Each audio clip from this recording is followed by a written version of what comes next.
All right, welcome to the inaugural episode of the Wireless Buffet podcast from SmartWAVE Technologies. I'm super excited to have a conversation today about the digital divide. My name is Nick Dinsmoor. I'm the guest moderator for today, and I'd like to kick it off with some introductions. So let's start in my left side of the corner of the screen with Mr. Al Brown. Hey, Nick. Thanks for being here with us. I am Al Brown, President and CEO of SmartWAVE Technologies. SmartWAVE is a wireless-centric design-build firm. We've been working with cities and school districts since our founding in 2007. And one mission that's very important to us in impacting communities is breaking down the barriers of the digital divide. So really excited about this podcast and with our guest that we have here today, Randy Phelps. Randy, a little intro. Sure. I'm Randy Phelps. I'm the Chief Technology Officer for the Eastside Union High School District. And I've been with the district since, this is coming up on my 10th year with the district. So I've been here a while now. Well, welcome, both of you. So obviously this is a topic that's in the news every day. If you look online, which is ironic because not everybody can do that, but if you are looking online, you get a paper, you know the topic of the digital divide and digital equity is everywhere. So I think, there's been lots of conversations about what that is. I think it'd be helpful to start out the conversation from both of you as, let's define what is the digital divide from your guys' perspective. Let's start with Al. Okay, with me first. So digital divide is not something that is a new problem or challenge within our communities. This is I consider it a very important issue that needs to be addressed. Cities have tried to overcome this challenge. It is a matter of the haves and the have-nots. The digital divide is simply separating those communities that cannot afford access to broadband from those communities that can.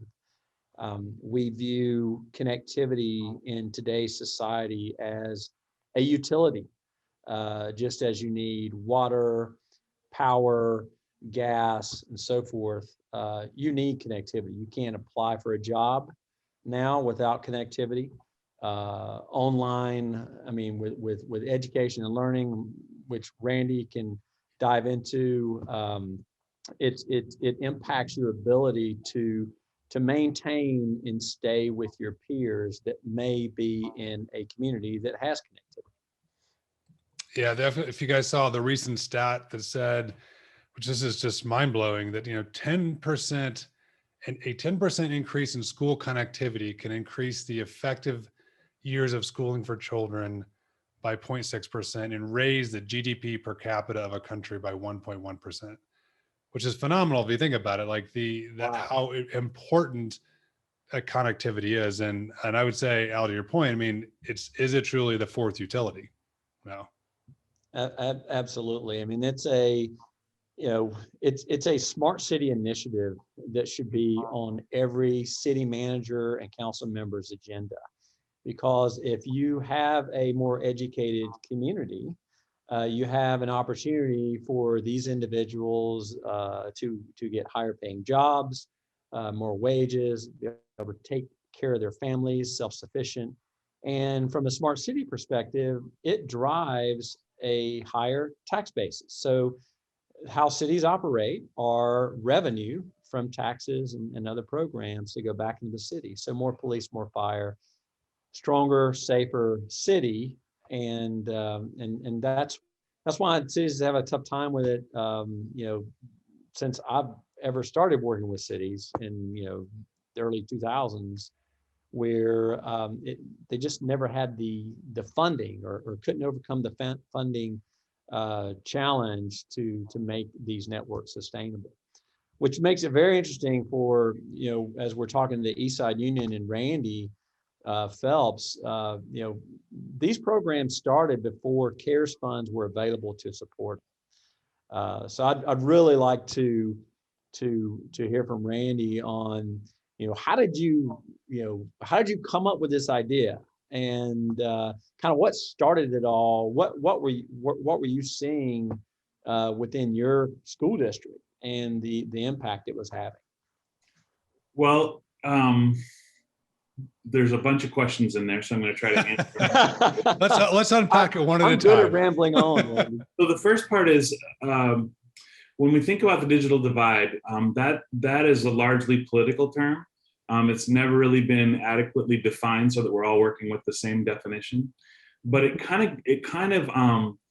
approaches the question of equity.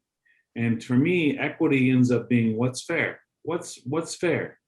And I think that, I guess it's not in the Constitution, but I grew up in an era when the idea was we were a really powerful nation, and that one of the things that made us so powerful was that everyone was supposed to get a fair shot at things. Everybody got opportunity, everybody got what was fair. And that idea of fairness was inculcated enough in me to where I've kind of lived my life thinking like, what's fair? Equity as a larger issue that's in the culture now when we talk about it, it's the fascinating thing about it is that everyone has their own sense of what's fair. Unfortunately, what we bring to that sense of what's fair is a bunch of bias. We have a bunch of bias built into us about what we think is fair. So a lot of programs will start with, and this, I'm going to give you a little bit of a side example first, but my side example is my wife is a social worker and she works with foster youth. So some companies, it's really interesting too, they use a sales tool to manage their foster youth. And so, I can already see the problems of the bias of a CRM being used to deal with kids who have had nothing happen to them that's been fair in their entire life, right? But they're managed as if they're a customer or really like vendor to client. So it's like they're trying to sell something to them. Fascinating to me. But it's because the really nice people that started the nonprofit that does the social work come from a business background and they, quote, want to give back. But their idea of giving back of what's fair never hurts them. Does that make sense? Yeah. So the first thing they did was that they got laptops for the kids, and they were able to provide laptops for all the kids. The laptops, of course, were the toss-offs of the sales forces from a whole bunch of big companies. So when large companies were going to replace their sales forces laptops that were, as we all know, probably worn out and 3 and 4 years old, but they thought it was a pretty good fair thing to do for the kids to give them access to the internet and bridge that digital divide. Well, it's complete nonsense. If they really wanted to bridge the digital divide, they give them a business class Lenovo or a business class HP or a business class Dell or a MacBook, and they would pay for it because the kids would be worth it. It's interesting, actually, to that point. I mean, I saw just a recent stat that said, and maybe this is a good example of the people that are getting laptops, that of those with people that have computers at home, 59% said it doesn't work properly or runs too slow. Right. So it's great if they have a computer, to your point, but if it's 5 years old and it can't actually use the technology that's there, it doesn't get to the level of true equity, right?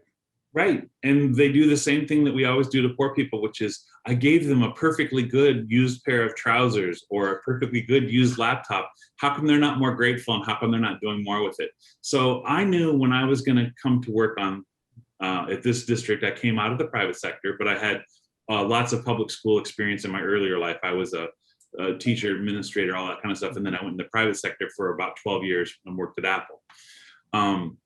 And at Apple, I was responsible largely for doing one-to-one initiatives and working with all kinds of equity issues. So this is like I've spent my whole life working on this.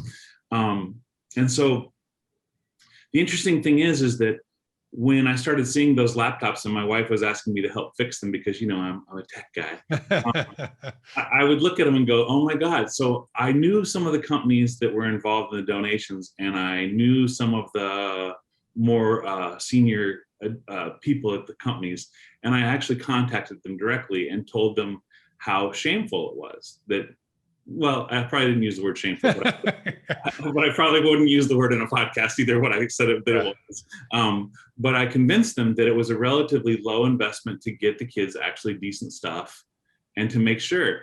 And what we found in studying with foster kids is, you know how like states were big on 3 strikes and you're out, like for Right. prisoners a few years ago, and now they're kind of rethinking that as that was pretty stupid.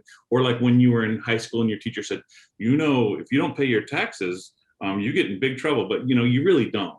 It can be, you might have to pay it back or whatever, but in other words, the world is full of second and third and fourth chances. So we took some data on like with foster kids, and we found that they make about 14 pretty major mistakes before they figure it out. And once they figure it out, they do just fine. They become leaders and teachers and coaches and firemen and every other thing you can be. But it takes them a little bit more because they don't have the foundational things that people who grow up in contiguous, well-balanced households do. So I know it's a little bit of a bird walk from Wi-Fi, but I'm heading there. So how I came up with the idea was a lot of school districts were doing one-to-one initiatives. This is, back in the early 2000s. I know this because I was one of the pioneers of doing that. And before that, the pioneering was, first, could you put a phone in every classroom in every school? And then could you put internet in every classroom? So in the little school district that I was in Colorado in 1991, we had internet in every single classroom, 1991. So it was Gopher days. It was before Netscape 1.1N, which was when the internet really launched. 1.1. That's when we had a T1 and we thought a T1 was fast. Right. Yeah. A T1 was really fast. Back in the day, a T1, 1.5. Whoa. And today we have all of our connections are 10 gig connections at our school district, and all of our Wi-Fi is gig. It's LLAC. So how we came to the idea was that we knew that even with our bias and taking that into consideration, you can strip some of that away and say what's fair, and you start to say, well, people all have to have the best stuff. Well, a Wi-Fi initiative had been tried in San Jose, but where they tried it was at the airport, and where they tried it was downtown. And the first thing I said in the first meeting with Vijay Sameta, who was the CTO of the city at the time, was, how come you're giving rich people something for free? Because at the airport, presumably, it's a lot of rich people that go through there every day, and they complain all the time because their quality of service in their head, what's fair, should really rock. And if you had said, well, no, it costs you like $20, and then they could have really provided a really good service, they didn't think to do that because people wouldn't want to pay a subscription fee because they think the internet should be free, right? That was the whole tenet of the internet at the beginning. So I remember the look on Vijay's face because we were planning. Okay, so the way I sold this, similar to this, see, I'll show you this right. This is one of our outdoor access points. See, I have not returned it.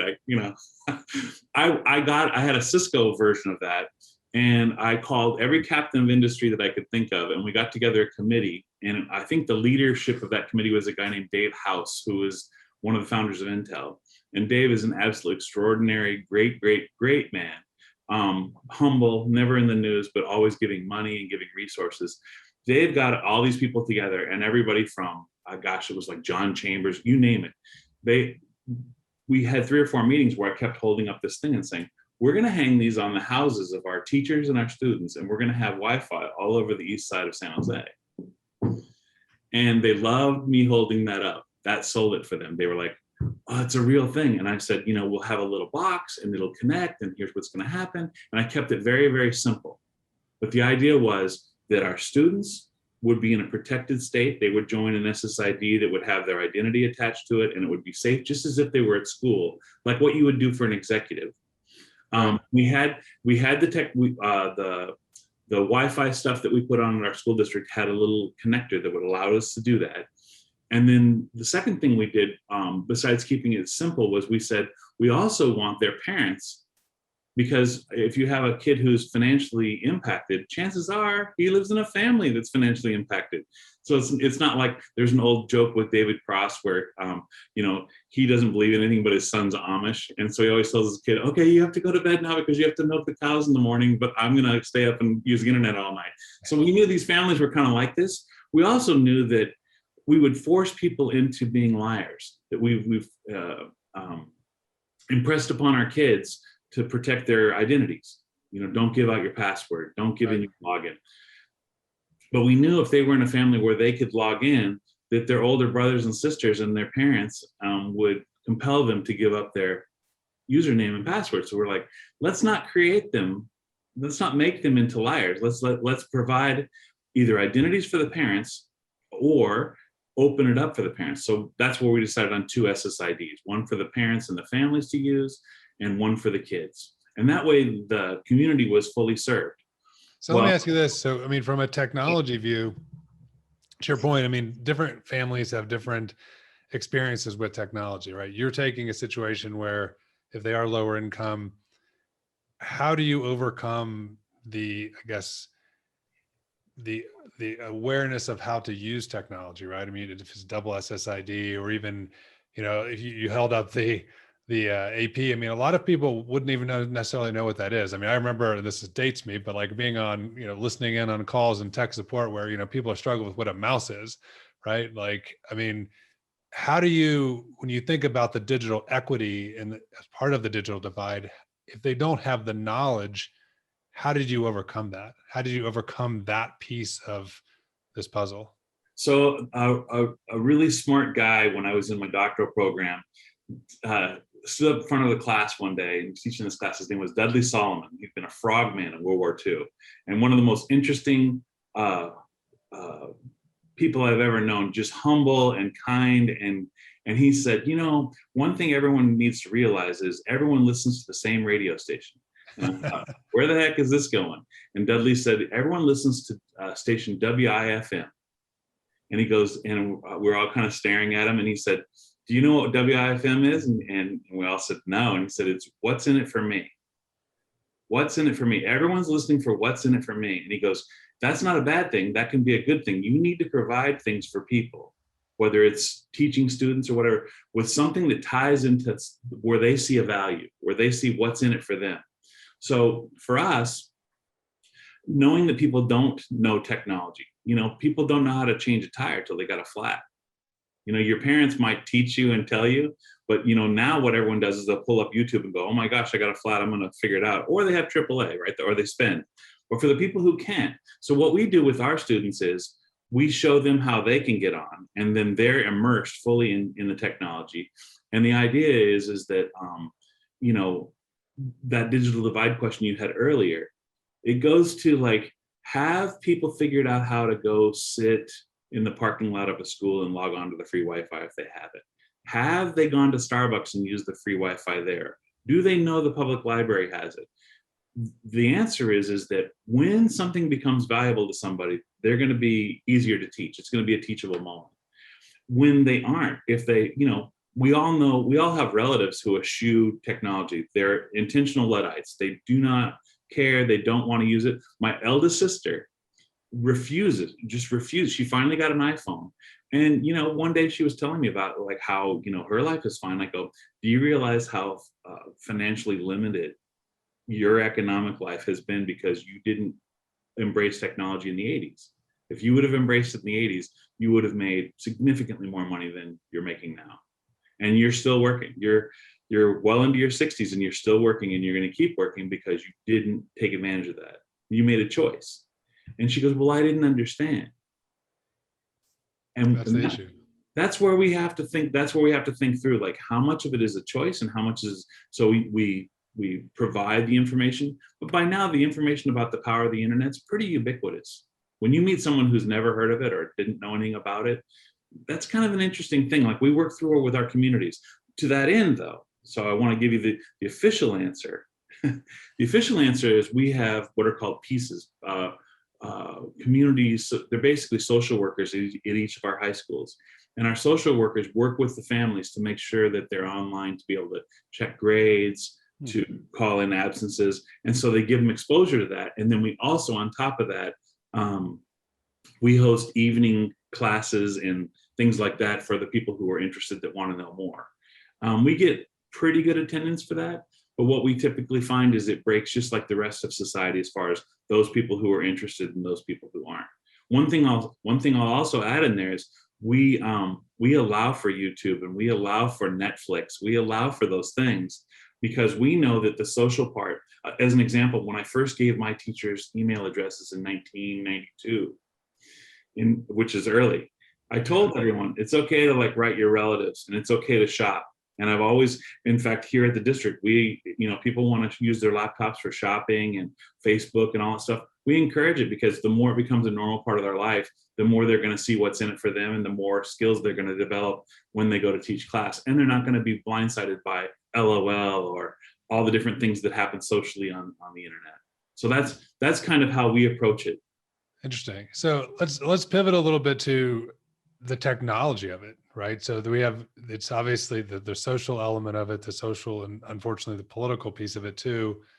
But Al, I guess talk to us a little bit about the technology that's required to make this happen, right? To make what Randy did in his situation and in communities around the country. What is the technology that's critical, whether it be wireless, wired, on a rooftop, on a house? Like, what is that? Well, Nick, when we deploy these community broadband wireless deployments, it's a little bit of both and all of the above. It's important that we have some fiber infrastructure to bring in a fat pipe of connectivity, right? That we can then extend wirelessly throughout a community. Specific to the Eastside Union High School District area, why Wi-Fi is a good solution there versus, say, CBRS, possibly in a rural market, is that it's a very dense environment. So when, in working with Randy out of the gate and understanding kind of what our budget goals or restrictions were, coming up with a solution that could increase our return on connectivity, right? And that's a phrase I use a lot, right? And the mission is to connect as many users as we can within a service area.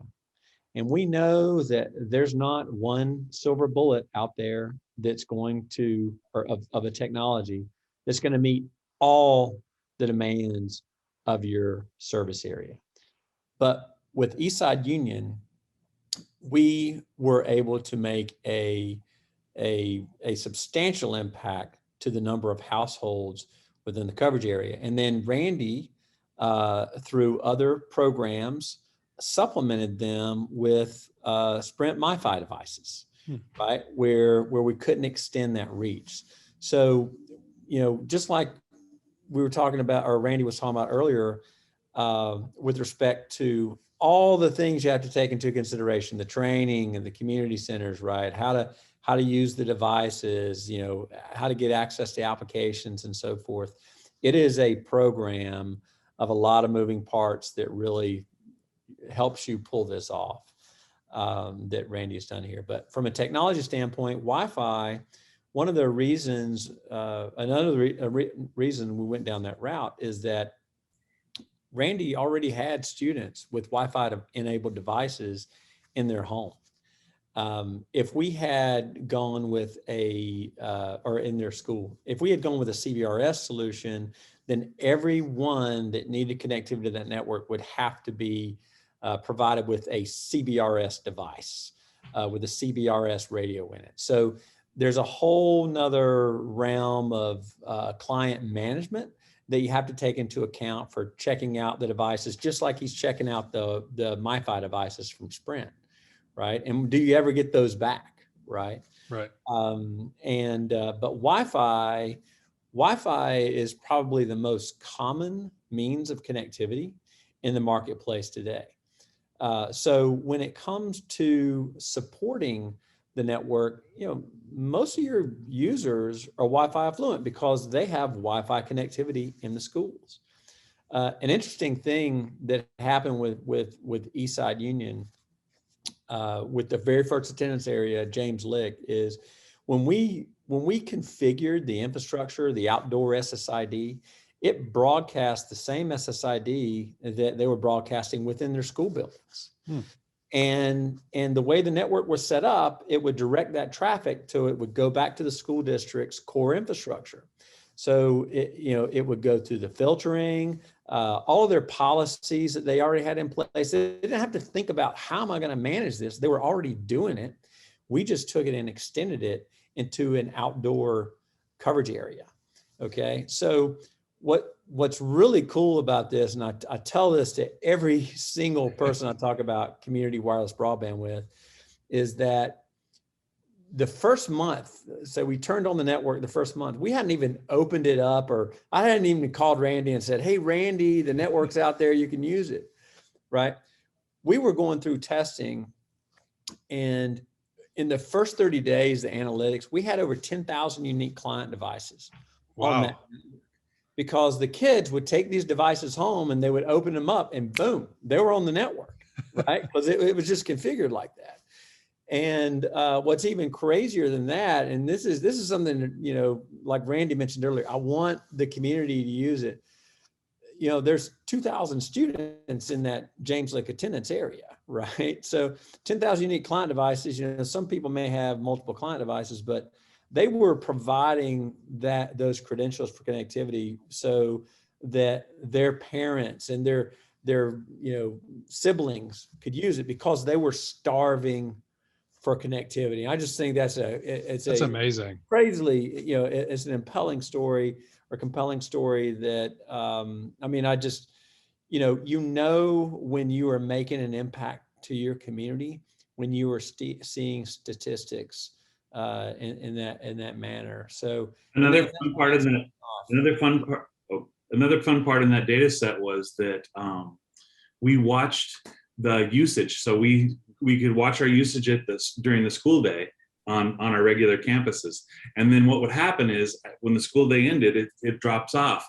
At James Lick, as soon as school got out, you'd see about a 20-minute lag and you'd see it start to rise. And it would rise all the way till about 11 p.m. and then it would taper off again. So we were, you know, it was funny because so another piece of this is I want to talk about is the funding, but the other thing is the managing of mood is what I call it, which is, even though people love to say things like data-driven decision-making, the truth is we live in the most emotional time probably in the history of the world, where almost all the decisions that we make now, you can clearly see, if you step back from it, you can see the emotions involved in it. And so we had the same thing when we worked with the city, where we were getting this constant pushback from the city, like, how do we know it's working? And I go, well, look at the numbers. Like, this is math. This is math. But I realized, like, people who go into government, not math majors. So you know, and they're people. So they believe the anecdote, like they actually do believe anecdote plus anecdote plus anecdote equals data. When you know, fact, yeah.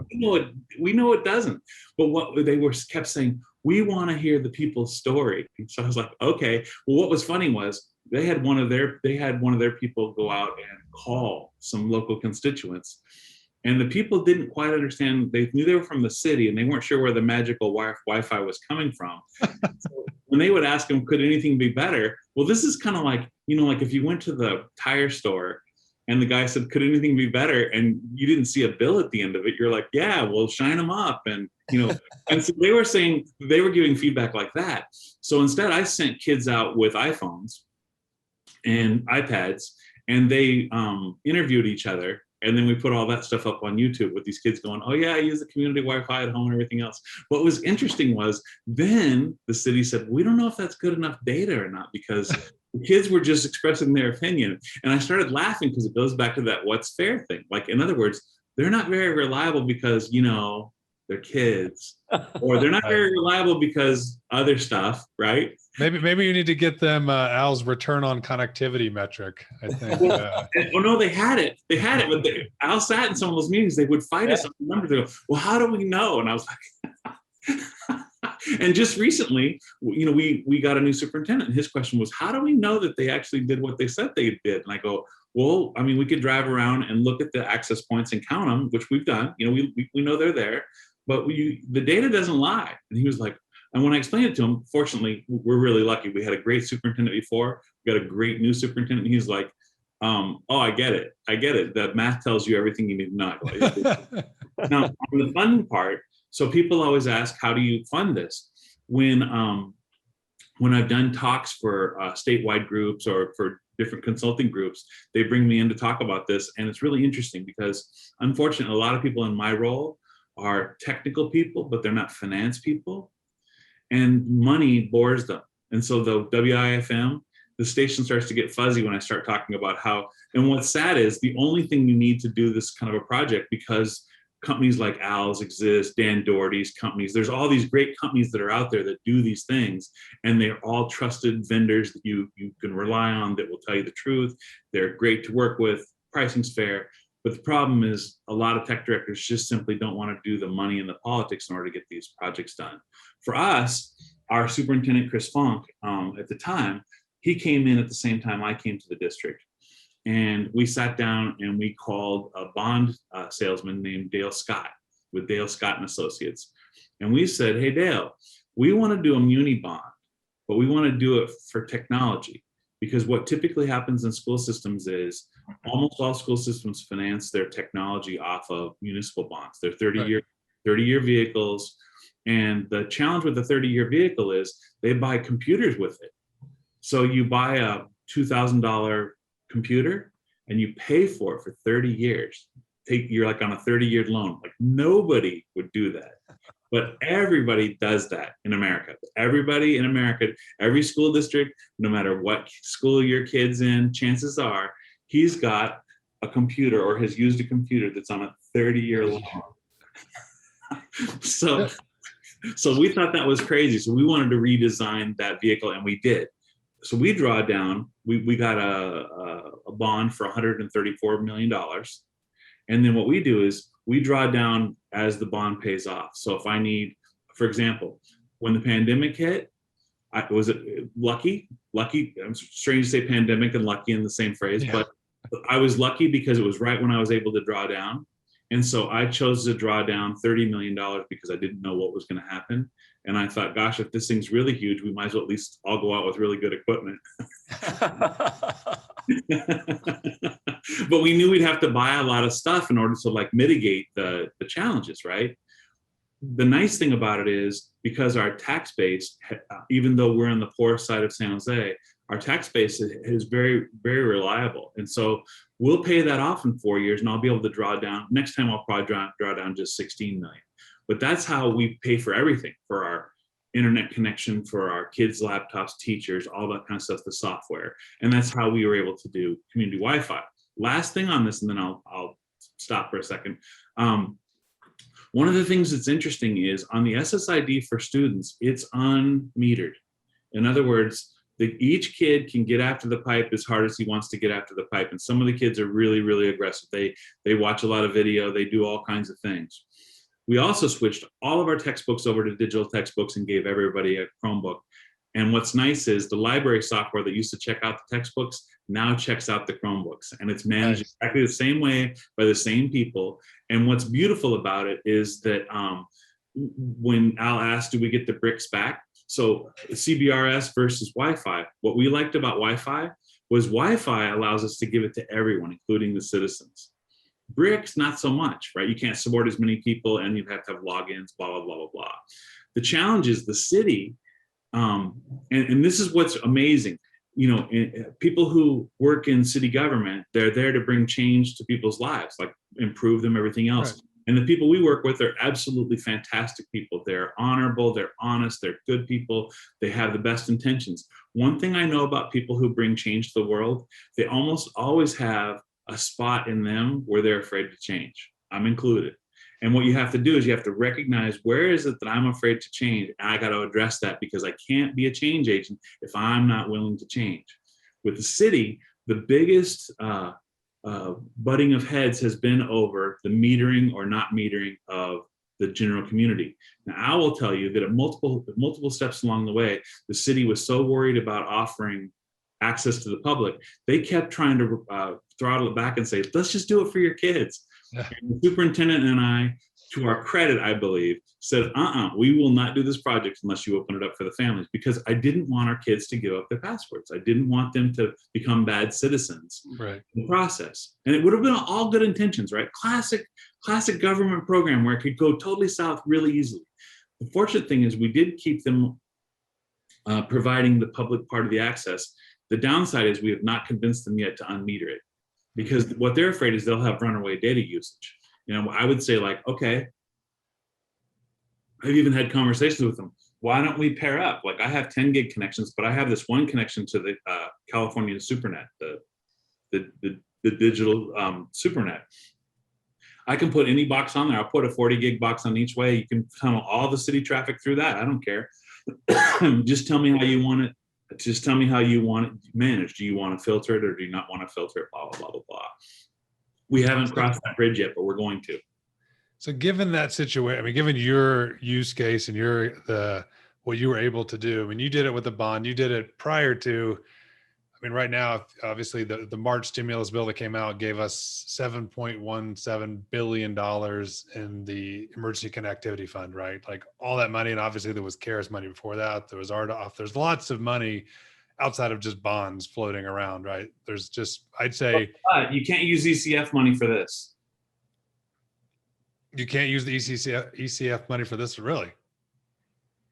So when it says it's for eligible schools and libraries, what is that? What is that? That's a good question. What does it mean? What it really currently, now they're working on it, and there's a commissioner I'm on another committee with, who under the previous administration.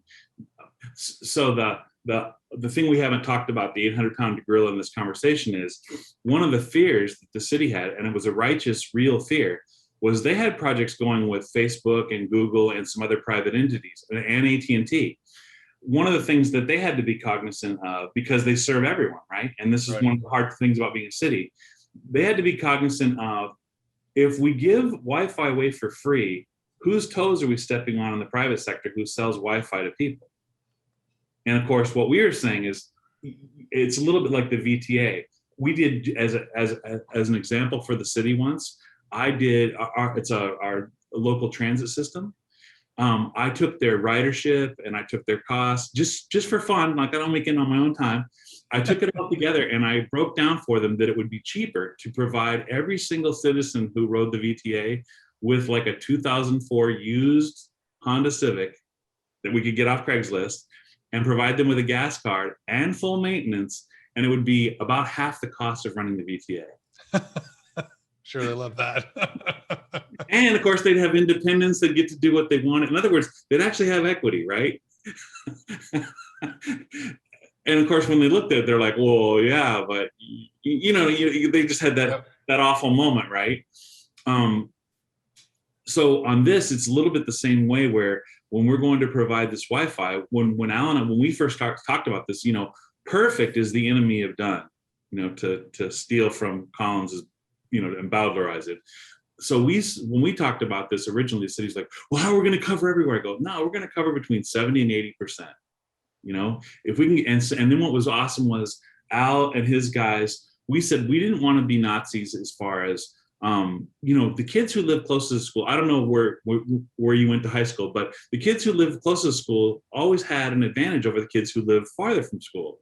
And it's one of those things where the schools go like, sorry. What we decided to do with the Wi-Fi, though, was not do that. So the way it's designed and the way Al and his guys worked it out for us, we give them KML files of where our kids actually live and where the people actually live, and he tailors the Wi-Fi to their neighborhoods. Nice. And where we could, we put it more in the poorer neighborhoods than the richer neighborhoods.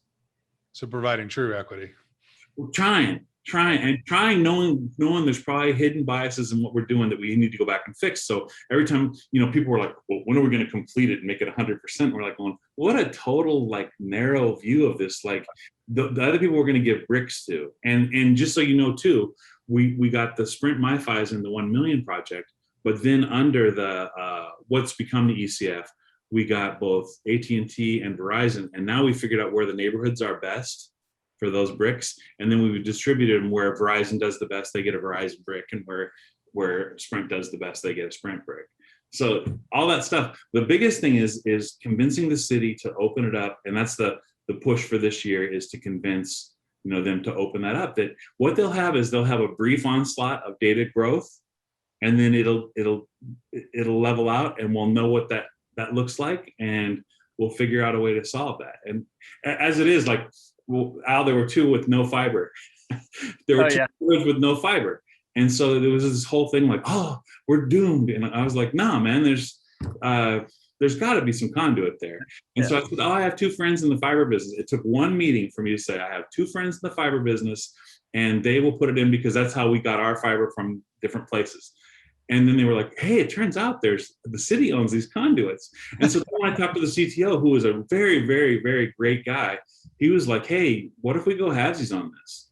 And I was like, great. So for about 150 grand a piece, we have incredible fiber now for the fire and police in those areas, and for the community Wi-Fi. Win-win, right? For budget dust, for nothing.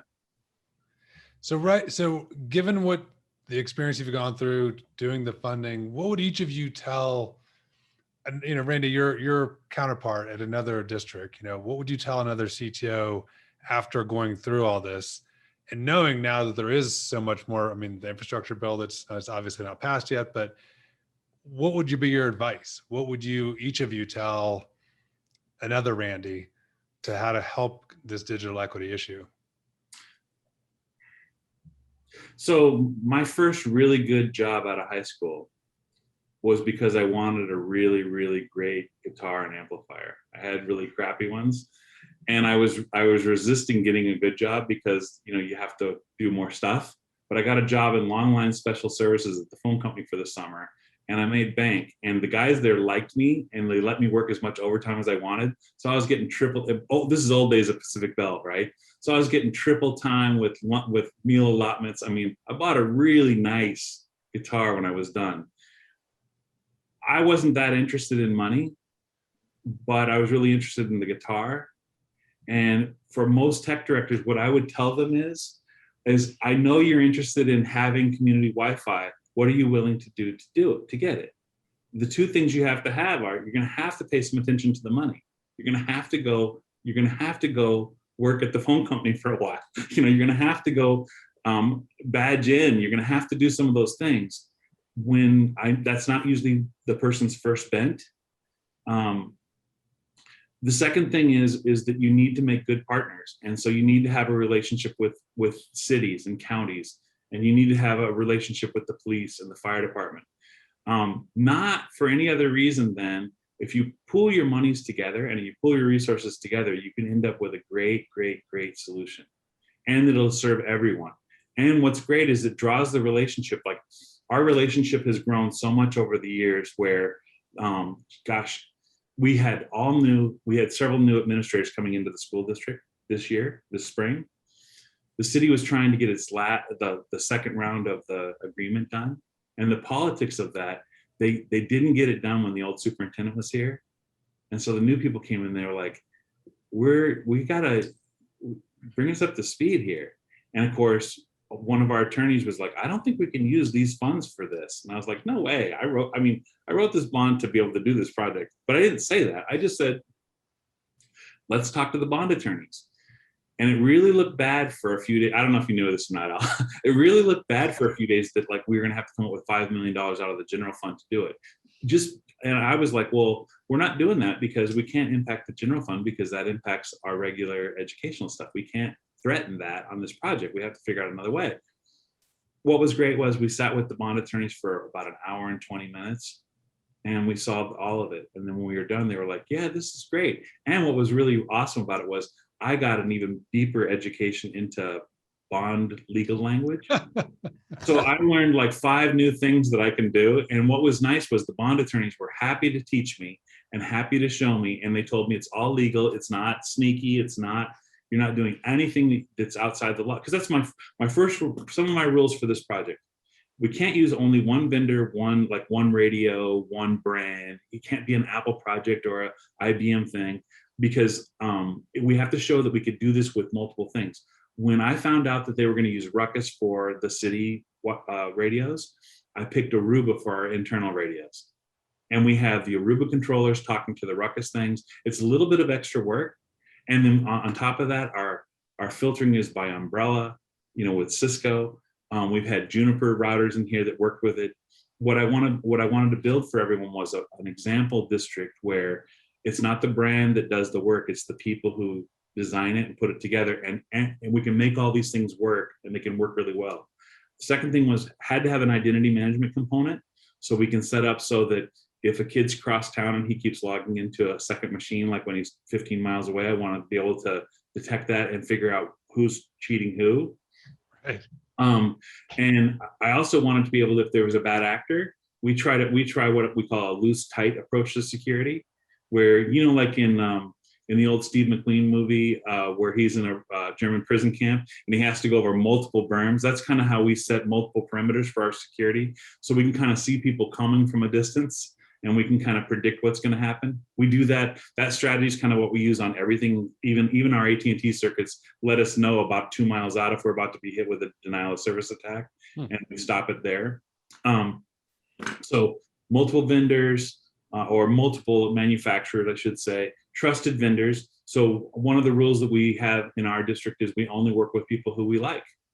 That's a good rule of thumb. And by like, we define like as they are honorable, trustworthy. We see them as partners, as equals, people who we can call when we have a problem and they want to pick up. And we've tried to be the same way. When people bring up, when, you know, Al and I can talk through what's going on, and we don't get that two walls where we're at odds. We work on the problems together. And it's been that way with the city as well, that even when we've disagreed about things, we've just continued to meet until we work out our issues. So as long as you have a common purpose. Common purpose. And the biggest thing has been serving people and giving people as much access as we can. And we know it's not perfect, but it's pretty good. And what's been cool is any family that's called in and told us, hey, our access is kind of crummy, I send one of my guys out and he goes and drives in, he pulls into their driveway and he logs on and he checks it. And I would say it's about 50% of the time, it's that they're doing something that a little training can fix. And 50% of the time, they kind of just want a brick too. And what we do when they just want a brick too is give them a brick. Well, kind of like with our teachers, when our teachers say they need a new laptop, we don't question it. We have them come in and we give them a new laptop. Wow. Some teachers come every 2 years. Some teachers come every 7. And what it turns out is when you actually trust people and you let the path grow itself, it works. How I learned that. So if I'm talking to my peers, how I learned that was a really good friend of mine was the president of a fairly large college in southeastern Oklahoma. And he got a donation from Reba McEntire, an alumnus, and are you ready for this? Dennis Rodman. So story worth hearing, right? You want to hear the story, right? That's a combination. So the two of them got together and they donated enough money for a classroom building at the college. And they said, well, we don't want it called like the Reba McEntire. And we don't need that. We just want you to have a really good classroom building. So they got the architects together, they built the building and everything else, but they didn't do any of the landscape. And the president, Larry, chose not to put in the sidewalks either. And in the local paper, they're like, who builds a new classroom building and then doesn't have like ingress and egress? Who doesn't do that? And Larry just smiled and said, well, I guess I'm crazy, but we're not for now. We're going to save our money and hold back and figure this out. So for a year, the kids walked to and from class to this classroom building. And at the end of the year, what was really neat was there were paths. The paths that the kids took were worn into the grass. He had sod put down, not sprinkled with sod. And there were paths put in. And then he brought in the landscape architect and said, follow the paths and we'll never have to put up a do not walk on the grass sign.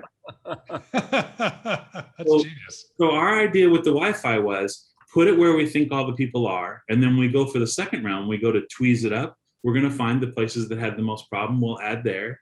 And we'll probably save a lot of money by just listening to people and watching what they actually do. And then, then providing. It's worked the same way for our kids during COVID, where we were able to move all of our staff, including like business office, everybody, within 6 business days, we had everyone working at home. Within 6 days, we had everyone who wanted fast. Every kid who wanted a Chromebook. So with all the people who worked in finance and the vice principals, we were like, what do you need? Like, let us know. Here's what's kind of on the menu. Like, you can have a bigger monitor, you can have keyboard, you can have this and that. They filled out a little Google sheet. We ordered off Amazon. We've got Prime. And what was cool was we had most of the stuff shipped directly to their house. And so they were popping it open. We had about, it was under 5% of the people called who needed help plugging stuff in because they were kind of used, not that hard. So for our professional staff, and that included like all of our custodians, everybody had at least a Chromebook and a connection so they could communicate. We did that within 6 days. We gave everyone a Chromebook who wanted one. And we've never insisted everyone take one because some kids have really cool, we have some kids at Evergreen and Piedmont, they're well-to-do. They don't, our stuff, they would just break it, right? Right. It'd be a rental car. So Al, what would you say to another Randy around the country? What advice based on this experience, like what would you, what feedback would you give? Well, I mean, I agree with Randy in that it truly does take a village. Whether it's a, community Wi-Fi project or CBRS or whatever wireless technology, all wireless technologies are asset dependent. So when you look at a full coverage area, there's a lot of asset owners. It could be the utility company. It could be the city, right? It could be the county. It could be the school district. And it could be a building, a tower, a water tank, you name it. All of those assets from a design standpoint are extremely valuable in helping you come up with a solution to meet your coverage area. So, and then within that village, if you can engage, if it is a city and school district initiative, those seem to be the ones that are the most successful as far as overall communication to the community, right? That this is what our initiative is, setting the right expectations and everything. It is a joint effort, right? And then I know that in California, right, schools are managed under a different government authority than cities, right? They're not managed by the cities. So for them to break those barriers and come up with a solution, I thought was pretty impressive. And even when you get to working within a city, it's not just the IT department. It's public works, as Randy mentioned, right? We had equipment on the fire department where the fiber connectivity was. So we involved fire with that, right?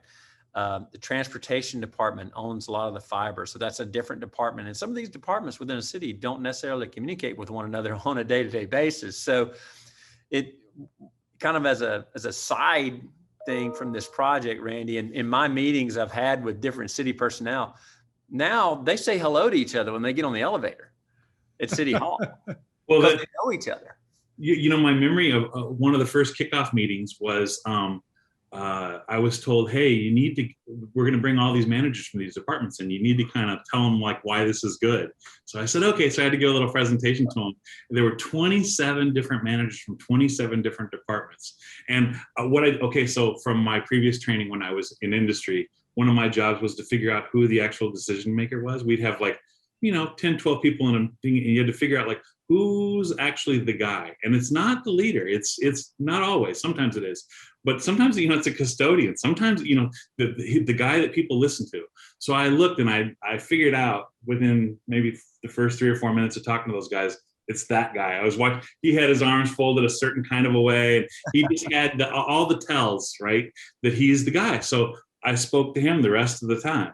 And when we were done, a bunch of them kind of smiled and kind of when we went to leave, and he walked over and he goes, I'm really looking forward. It turned out it's the guy who is responsible for all the street work where they do the striping and he's the guy who could actually totally torture us by not closing streets when we were putting stuff up. And he was like, this is my favorite project I talked to him a few months ago and he goes, this is my favorite project I've done the entire time I've been in San Jose because I see it's making a difference. So one thing I wanted to hit was people really have to have a will. And I know several times that Al and I have teamed up that we kind of tied ourselves together and we gave the will to the city when they were flagging. And a couple of times people at the city and Al have when we were flagging and there has to be that will to get it really done and to raise the money. The other thing is, this is something I learned at Apple, there's always money. Anyone who ever tells you that there's not enough money or there's no money, they're not talking to the right people and they're not getting above the bar of what matters. People will say, oh man, I don't have any money to go on vacation. But if their air conditioning goes out and they're in Atlanta, they're fixing the air conditioning. Right. The other thing I would add in there is locally for me, I started talking about this project in 2012. And I started raising the money because school districts can't use their own money to do a bond issue. The money has to come externally. So I had to get the captains of industry to all to donate 25 grand a piece or 30 grand a piece or whatever. We got a war chest of almost $500,000 to run bonds. We only needed like 250. But what was great was when we ran our construction bonds before, we usually went to construction companies to donate to do it.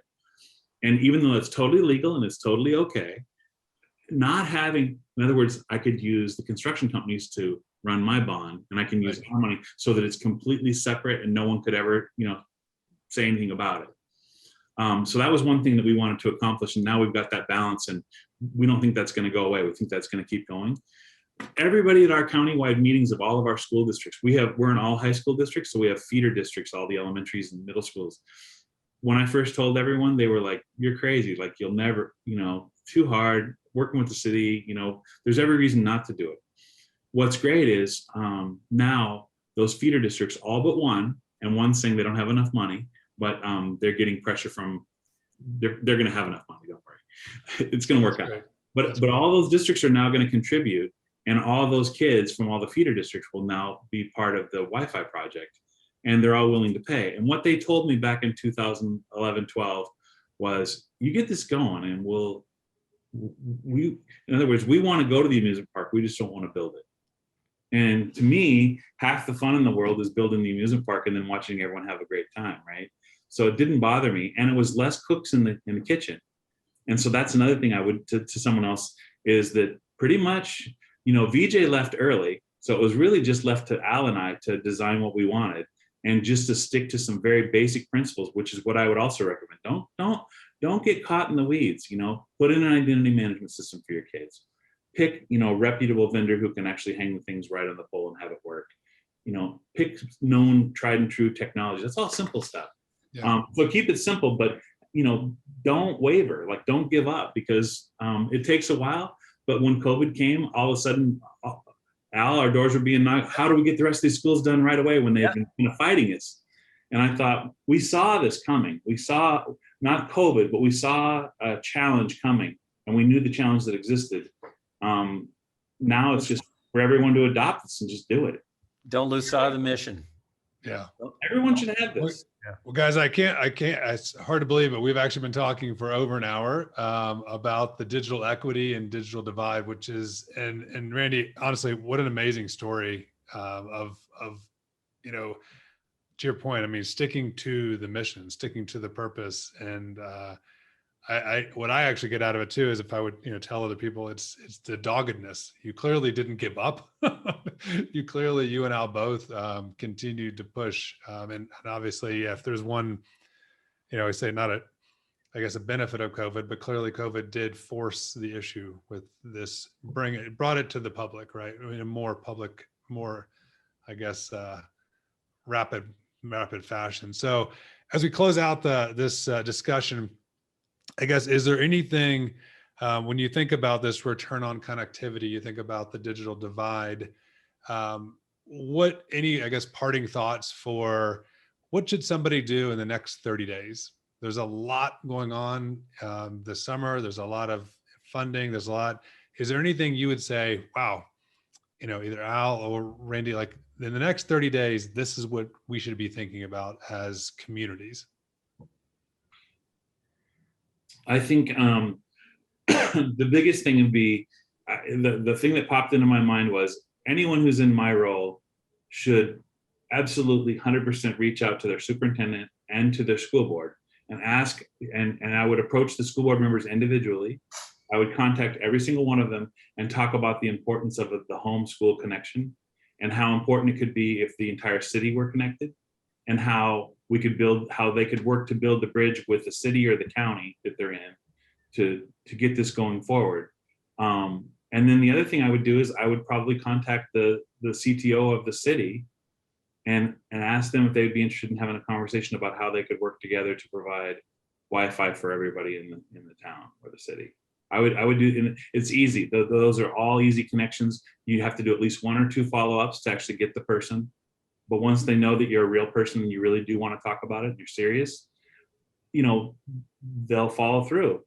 And your part about the doggedness is absolutely correct. Like for us, there was an old thing, when I worked as an engineer at Apple, one of the things that we used to always say is it's not that we're that smart. It's just that the thing that we're working on finally figures out we're not going to stop. And so they give up. And that's how we've approached when Al and I work together. We've talked about this. I've probably told Al that 20 times, that as long as we don't give up, they will eventually figure out we're going to do this, and then they will let us have it. And that's once you're sure, the old Lilies of the Field movie with Sidney Poitier, where that's the deal, where the sisters just stay on him, and he goes, can't believe I'm doing this. But I've seen that look in the faces of several leaders in the city. And what's great is that they, the mayor is as believes in this as deeply as we do. And that's hard because he had to trust us. And imagine people who you don't really know as friends trusting you. But I think we've gotten to where the people at the city, it wasn't just the numbers. After a while, they trust us that we know this will work. And you have to have enough confidence in yourself and in the solution that it's a good solution, and you're not doing anything else other than trying to serve the public. That's once people really get that that's what you're about, then they'll just want to vet to make sure that the solution will really work, and then they're going to give you what you need. And I think we've done that successfully. I mean, I think we just got all the other stuff approved by the city 2 weeks ago. So Al's gonna be busy. Al's got money and Al's got stuff, and he's got the go ahead. So Gotta make a difference. yeah, Right? make a difference. Already are. I think that's a great way to end. Thank you both for being on the Wireless Buffet and talking about digital equity. And obviously, let's keep being dogged in our fight to bring more broadband to more people and truly drive that equity. So for those of you who are listening and watching, we're on YouTube and on Spotify. Thanks. And thank you both, Al and Randy, for joining. Have a great day.